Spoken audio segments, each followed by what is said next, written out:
Perkenankan saya untuk membacakan pers rilis perkara gratifikasi PNS pajak tersangka HNV. Pada tanggal 12 Februari 2025, KPK menetapkan tersangka HNV selaku PNS pada Direktorat Jenderal Pajak Kementerian Keuangan Republik Indonesia atas dugaan tindak pidana korupsi berupa penerimaan gratifikasi oleh pegawai negeri atau penyelenggara negara yang dianggap pemberian suap apabila berhubungan dengan jabatan dan yang berlawanan dengan kewajiban atas tugasnya. Perbuatan tersangka HNV diduga melanggar pasal 12B besar, pasal gratifikasi, Undang-Undang Nomor 31 Tahun 1999 tentang pemberantasan tindak pidana korupsi, sebagaimana telah diubah dengan Undang-Undang Nomor 20 Tahun 2001 tentang perubahan atas Undang-Undang Nomor 31 Tahun 1999 tentang pemberantasan tindak pidana korupsi. Adapun modus operandinya sebagai berikut. 1. Bahwa sejak tahun 2011, tersangka HNV menjabat sebagai Kepala Kantor Wilayah Direktorat Jenderal Pajak Provinsi Banten. Pada tahun 2015 sampai 2018, tersangka HNV menjabat sebagai Kepala Kantor Wilayah Direktorat Jenderal Pajak Jakarta Khusus. Bahwa anak tersangka HNV yang memiliki background pendidikan mode bernama FP dan sejak tahun 2015 memiliki usaha fashion brand untuk pakaian pria bernama FH for Home by FH dan berlokasi di Victoria Residence, Karawaci. Bahwa selama menjabat sebagai Kepala Kantor Wilayah Direktorat Jenderal Pajak Jakarta Khusus, tersangka HNV diduga telah melakukan perbuatan yang berhubungan dengan jabatan dan berlawanan dengan kewajiban tugasnya dengan menggunakan pengaruh dan koneksinya untuk kepentingan dirinya dan usaha anaknya. Bahwa pada tanggal 5 Desember 2016, Saudara HNV mengirimkan surat elektronik atau email kepada Saudara YD, Kepala Kantor Pelayanan Pajak Penanaman Modal Asing 3. Jadi HNV ya kirim email ke YD ya. Isinya permintaan yang bersangkutan untuk dicarikan sponsorship fashion show. Jadi anaknya akan melakukan fashion show, yang bersangkutan minta sponsorship ya melalui YD ya untuk FH Prokom by FH yang akan dilaksanakan tanggal 13 Desember 2016. Permintaan ditujukan untuk 2 atau 3 perusahaan yang kenal dekat saja. Jadi untuk 2-3 perusahaan. Jadi minta YD itu memilih 2 atau 3 perusahaan yang kenal dengan yang bersangkutan. Dan pada budget proposal tertera nomor rekening dan nomor handphone EP putrinya ya. Jadi di proposal yang disertakan di email itu ada nomor handphone dan nomor rekening dengan permintaan sejumlah 150 juta rupiah. Jadi permintaannya itu sudah jelas dijelaskan, kebutuhannya 150 juta. Bahwa atas email permintaan tersebut terdapat transfer masuk ke rekening Saudara EP yang diidentifikasi terkait dengan pemberian gratifikasi yang berasal dari wajib pajak Kantor Wilayah Pajak Jakarta Khusus maupun dari pegawai KPP Penanaman Modal Asing 3 sebesar 300 juta rupiah. Jadi kemudian ada transfer masuk 300 juta rupiah, walaupun di awal disebutkan kebutuhannya hanya 150 juta. Bahwa pada tahun 2016 sampai 2017, keseluruhan dana masuk ke rekening milik EP terkait dengan pelaksanaan seluruh fashion show yang berasal dari perusahaan atau perorangan yang wajib pajak, ini yang wajib pajak ya, dari Kantor Wilayah Pajak Jakarta Khusus, jumlah keseluruhannya 387 juta rupiah. Kemudian selain dari yang tadi masih pada tahun 2016-2017 keseluruhan dana masuk ke rekening EP terkait fashion show juga, tapi ini berasal dari perusahaan atau perorangan yang bukan wajib pajak. Kalau tadi yang wajib pajak, ini yang bukan wajib pajak. Kantor wilayah Jakarta khusus adalah sebesar 417 juta rupiah. Jadi rupanya emailnya itu tidak hanya kepada perusahaan, tetapi juga pada akhirnya mungkin sebar ke orang-orang yang terdekat atau orang-orang yang kenal dengan saudara HNV ini. Seperti itu, sehingga ada yang tadi yang perorangan, kemudian juga ada yang perusahaan, ada yang wajib pajak, ada yang bukan. Bahwa seluruh penerimaan gratifikasi berupa sponsorship pelaksanaan fashion show jumlahnya dijumlahkan kemudian ya, jadi 804 juta, di mana perusahaan-perusahaan tersebut menyatakan tidak mendapat keuntungan atas pemberian uang sponsorship untuk kegiatan fashion show, tidak mendapatkan exposure atau keuntungan lainnya. Jadi ini nanti yang akan membedakan dengan suap ya. Suap itu ada kepentingan dari pihak yang pemberi suapnya, seperti itu. Bahwa pada periode tahun 2014 sampai 2022, saudara HNV diduga beberapa kali menerima sejumlah uang dalam bentuk falas dolar Amerika dari beberapa pihak terkait melalui saudara BSA. Selanjutnya saudara BSA melakukan penempatan deposito pada BPR menggunakan nama pihak lain dengan jumlah yang sudah diketahui sebesar 10.347.010.000 dan pada akhirnya melakukan pencairan seluruh deposito dan ditransfer atau dimasukkan ke rekening saudara HNV sejumlah 14.838.834.634. Jadi ini sistemnya dia memutar gitu ya. Dikelola dulu oleh saudara BSA, ditempatkan pada rekening tertentu, bukan rekeningnya HNV, tapi kemudian setelah ditempatkan ditarik kembali, kemudian di store ke rekening HNV. Ujung-ujungnya tetap di store ke rekening HNV.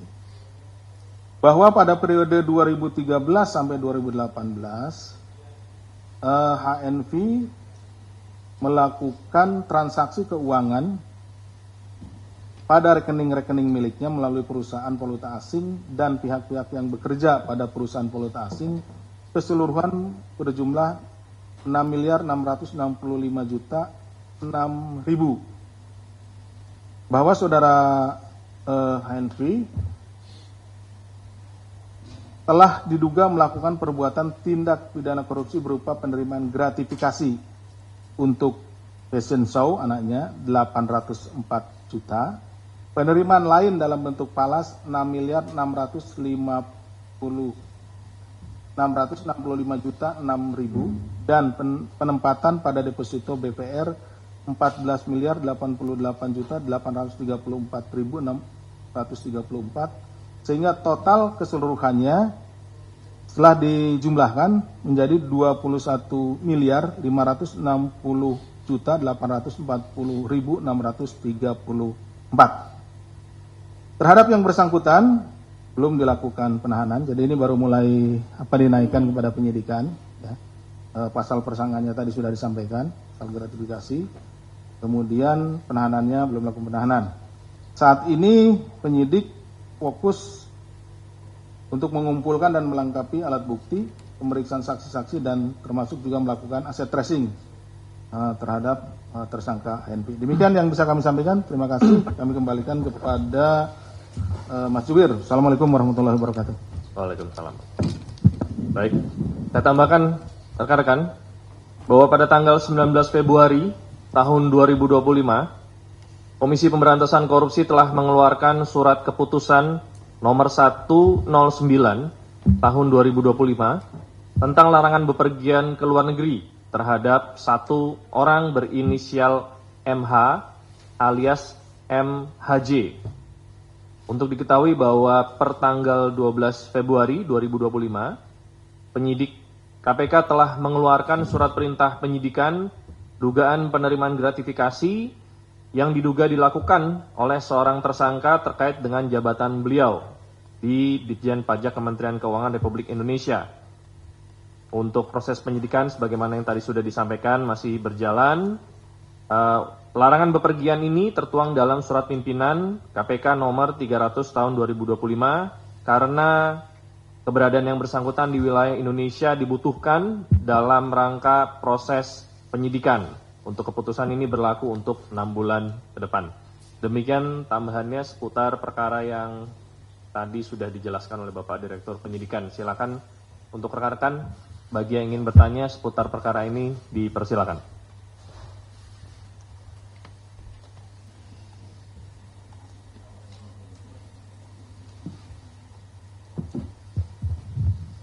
Selamat sore Pak Asep, Mas Tesa.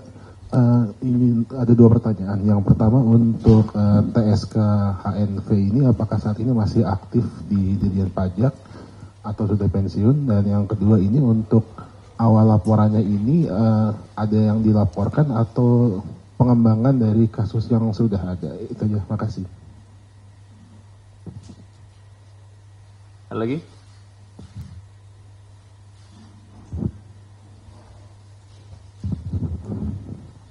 Izin Pak Asep, ini masih kaitannya masih di kasus di Ditjen Pajak Kemenq Pak, tapi bukan kasus ini, lebih ke Rafael Alun. Dulu kan ada penyelidikan Wahono tuh Pak, nah itu udah sampai mana ya Pak sekarang? Maksudnya masih ditangani kah atau gimana? Itu aja Pak, makasih.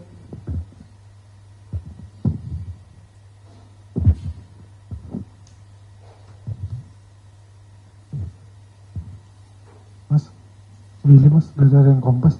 Tadi Mas Taisa bilang MH sama HNV ini orang yang sama nggak? Sama. Oh sama begitu. Nah baru tadi kan menyalahgunakan jabatannya gitu Mas.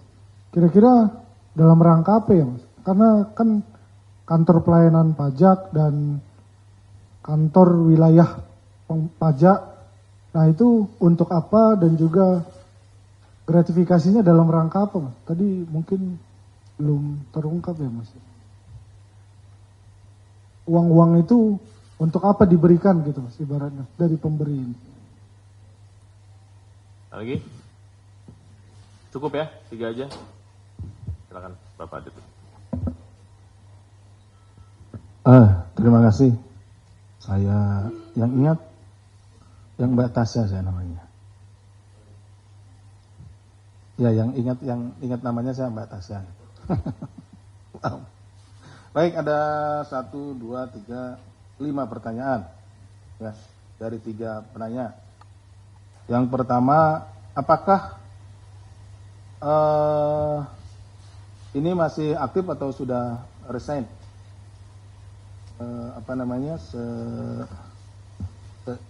Sepengetahuan saya, nanti informasi yang kami terima itu sudah resign. Jadi nanti pastinya akan kita silakan lagi ya. Kemudian apakah ini laporan atau pengembangan? Ini perkaranya pengembangan dari perkaranya YD. Perkara YD yang dulu sudah ditangani. Betul. Mbaknya betul. Perkara YD ya. Kemudian Mbak Tasya, ini pada saat RAT ditangani juga KPK menangani lidik saudara WH. Saat ini sepengetahuan kami ini masih berjalan lidiknya. Kesulitannya mungkin sedang mengumpulkan ya dokumen-dokumen dan lain-lainnya seperti itu Pak. Karena kan ini seperti juga di perkaranya yang ini, mereka itu tidak hanya di satu waktu dan satu tempat. Ini kan juga mulai dari tahun 2016 ya, 2011 sampai dengan ditarik sampai dengan 2017 gitu. Dan berpindah-pindah tempat juga. Jadi mengumpulkan informasi terkait uang yang masuk, kemudian pada saat jabatan yang bersangkutan juga di mana, apakah jabatan juga masuk dalam kriteria yang memang itu penyelenggara negara atau misalkan dia di pajak itu ada masuk dia sebagai misalkan penyidik pegawai negeri sipilnya gitu, seperti itu dan lain-lain. Itu yang tentunya menjadi pertimbangan kita. Jadi betul-betul sedang dianalisis. Nanti kalau sudah ada informasi pasti kita sampaikan. Kemudian yang berikutnya ini nama yang sama, betul. Kemudian ada 3 namanya, 4 ya, 3 kalau nggak salah. Aliasnya banyak, aliasnya banyak, 3 atau 4 alias. Nah, itu kami temukan di KTP, kemudian juga di paspor, sehingga ketika kita melakukan cekal, termasuk juga nama aliasnya, hanya ada lebih dari 2 lah. Kemudian selama menggunakan jabatan ini seperti apa gratifikasinya kan gitu ya. Saya perjelas begini. Pertama, ketika dia menjabat di kepala kantor wilayah Jakarta khusus ya. Kepala kantor di Dirjen Pajak Jakarta khusus. Jadi dia dengan posisinya itu dia menerbitkan atau mengirim email gitu, yang ditujukan yang melalui tadi saudara YD ditujukan kepada para pengusaha yang wajib pajak gitu. Para pengusaha dia meminta dukungan untuk fashion show anaknya. Anaknya itu punya brand ya, jadi punya pakaian gitu ya. Dia mengadakan fashion show. Dananya itu, untuk berdana itu, dia mintalah sebagai kepala kantor wilayah Dirjen Pajak Jakarta khusus, seharusnya tidak melakukan itu. Dia minta melalui emailnya ada, jumlahnya 150 juta, tapi karena orang melihat mungkin suatu saat itu pasti ada kepentingan dengan yang bersangkutan, selaku kepala kantor wilayah Dirjen Pajak Jakarta khusus ini, nah mereka pada ngasih. Tadi ada yang ngasih 300 jumlah pada terakhirnya ya, ada 300 juta, ada yang 387 juta, kemudian juga ada yang 400 juta sekian. Nah, kita sedang menyusuri, sedang kita susuri, karena memang juga ada yang ditransfernya itu tidak menggunakan nama asli. Mungkin si pemberi juga berhati-hati gitu ya, berhati-hati nanti kalau kejadian seperti ini dia akan dipanggil dan lain-lain diperiksa sama kami. Nah, makanya dia menyerahkannya atau transfernya juga sangat berhati-hati. Dan ada yang menggunakan nama yang bukan namanya dan lain-lain, yang sedang kita susuri. Kemudian juga di beberapa rekening tadi yang telah saya sampaikan melalui saudara PSA. Jadi ada pemberian-pemberian dari tempat lain. Kita dari hilir ke hulu ya ini.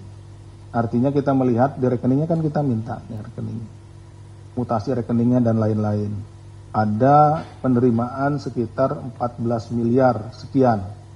Ini melalui deposito dan lain-lain. Nah, setelah kita susuri, oh ini dia dari tempat lain, nama orang Pak BSA ini, kemudian dia di store lagi ke tempat lain, dari tempat lain baru ke atas nama orang lain, baru dia ke Pak HNV ini. Jadi seperti itu. Setelah kita tanyakan, ini sebetulnya dari mana uangnya? Itu kita konfirmasi kepada yang bersangkutan tidak bisa menjelaskan uang itu dari mana, dari sumber yang diperbolehkan atau tidak. Jadi pada prinsipnya adalah ketika penyidik menerapkan pasal 12B besar atau pasal gratifikasi, itu adalah ada pemberian sejumlah uang kepada penyelenggara negara, tapi pemberian sejumlah uang itu pertama tidak diketahui maksudnya, maksud dan tujuannya seperti apa gitu. Ya mungkin ya beri, apalagi tadi sebetulnya ada permintaan dari si HNV ini untuk kegiatan anaknya. Mungkin dengar-dengar gitu kan, ada yang dengar, oh ya saya ngasih aja. saya ngasih aja seperti itu. Dan ada hal yang lain. Nah, perbedaannya kan pasti ada perbedaannya nih dengan suap apa? Kalau suap si pemberinya itu memiliki keinginan, misalkan dia ingin sesuatu kalau terkait dengan pajak, mungkin di sini apakah nanti pajaknya supaya diurus dan lain-lain, apakah pajaknya juga mungkin nanti di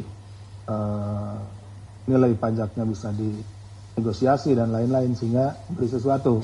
Nah, ada meeting of mind-nya, ada pertemuan kehendaknya di situ, yang memberi juga berkehendak sesuatu, yang si bapaknya, yang ini orangnya ini tersangka ini menerima sesuatu dan melakukan apa yang dilakukan. Seperti itu perbedaannya. Kemudian tiga nih, ada suap, kemudian gratifikasi, yang satu lagi dengan pemerasan.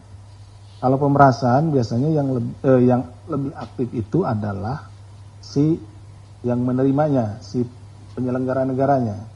Penyelenggara negara, misalkan ada si penyelenggara negara yang memiliki kewenangan untuk menerbitkan sesuatu, misalkan menerbitkan izin. Datang orang, misalkan mau ngurus izin, kata si penyelenggara negara ini gini, Pak, izin akan saya keluarkan kalau Bapak memberikan uang misalkan 10 miliar. Kalau enggak Bapak mengeluarkan 10 miliar, maksud saya tidak akan saya izinkan, tidak akan saya memberikan izin, terbitkan izinnya. Nah, itu situ terjadilah pemerasan seperti itu. Jadi dia udah lebih aktif. Tapi kalau yang datang itu dari awal sudah bilang, Pak, saya mau bikin izin nih Pak, saya punya uang misalkan 1 miliar, bisa nggak Pak Bapak membantu saya menerbitkan izinnya? Terjadilah di sana misalkan tawaran, jangan segitulah, naik 1,5 miliar misalkan, nego, naik. Nah itu terjadi suap.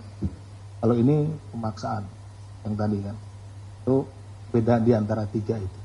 Nah kalau yang tadi gratifikasi tidak diketahui, tiba-tiba datang misalkan dalam rangka acara apalah gitu, tahu yang membawa sesuatu, atau tiba-tiba dia mengirim uang karena dia kedekatan, kenal dan lain-lain. Belum ada keinginan apapun, belum ada masalah apapun di antara mereka berdua. Makanya di sini kalau ini kita bisa menyusuri dan diketahui adanya meeting of mind di antara si pemberi dan si penerima, larinya nanti kita ke suap. Seperti itu ya. Oke, saya pahami. Ya. Demikian mungkin sementara yang saya sampaikan. Siap. Terima kasih banyak Bapak Direktur Penyidikan. Untuk mau nanya. Nama saya Haris, maksudnya mungkin nggak larinya ke TPPU? Karena kan tadi ada penyamaran aset ya, maksudnya uang yang dari tabungan ke satu ujungnya ya. Ke HNP Hanif itu. Ya. Terus untuk pemblokiran rekening ada nggak Pak? Saya mau nanya juga, kemarin ada terdakwa atau yang sudah bebas masih diblokir ya. Itu katanya dia datang ke sini ya, kan Gubernur Aceh mantan Gubernur Aceh itu gimana Pak? Ya. Baik Mas Arif, terima kasih. Terkait dengan TPPU itu memungkinkan ya. Tapi nanti kita lihat apakah dengan penanganan perkara asalnya ini, dengan predikat crime-nya ini, apakah itu sudah bisa menjangkau semua asetnya atau tidak. Jadi TPPU itu kita kenakan biasanya untuk mencari dan menemukan aset-aset yang lain yang menyebar kemana-mana gitu. Sehingga dengan perkara pokoknya ini tidak bisa dijangkau, sehingga kita kenakan TPPU. Misalkan uangnya ada 100 miliar, tapi di perkara pokoknya kita hanya bisa menjangkau misalnya 10 miliar. 90 miliarnya kita TPPU-kan karena sudah kemana-mana di aset dan lain-lain. Nah seperti itu. Nah kemudian terkait dengan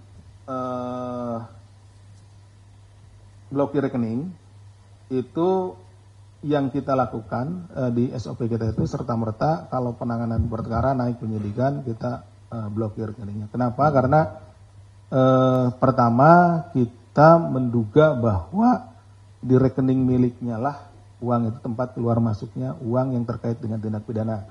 Itu yang pertama. Yang kedua, kita kan memerlukan aset recovery, pengembalian aset. Nah biasanya uang-uang itu ditaruh di rekeningnya.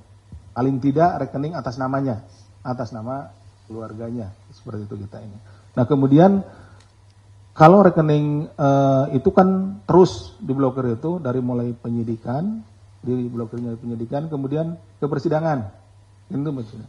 Nah baru nanti setelah diputus perkaranya inkrah, ini blokir dan lain-lainnya ada bagiannya khusus nanti di abuksi. Nanti setelah inkrah nanti semuanya akan dibuka kecuali ada perkara lain yang memang terkait dengan bukti tersebut. Gitu. Jadi kalau misalkan ada perkara lain dan juga buktinya adalah di rekening itu, misalkan digunakan untuk transfer ke situ dan lain-lain, tentu tidak akan dibuka dulu. Itu digunakan di perkara yang lainnya. Nah, itu. Tapi kalau ada misalkan nanti siapapun yang ternyata rekeningnya diblokir dan perkaranya sudah inkrah, silahkan bersurat saja. Kita juga tegaskan posisi atau status dari rekeningnya seperti apa. Itu mungkin yang bisa kami sampaikan. Baik, terima kasih. Untuk perkara ini sudah cukup ya? Baik, saya akan memberikan beberapa rilis, ini khususnya untuk teman-teman visual ya.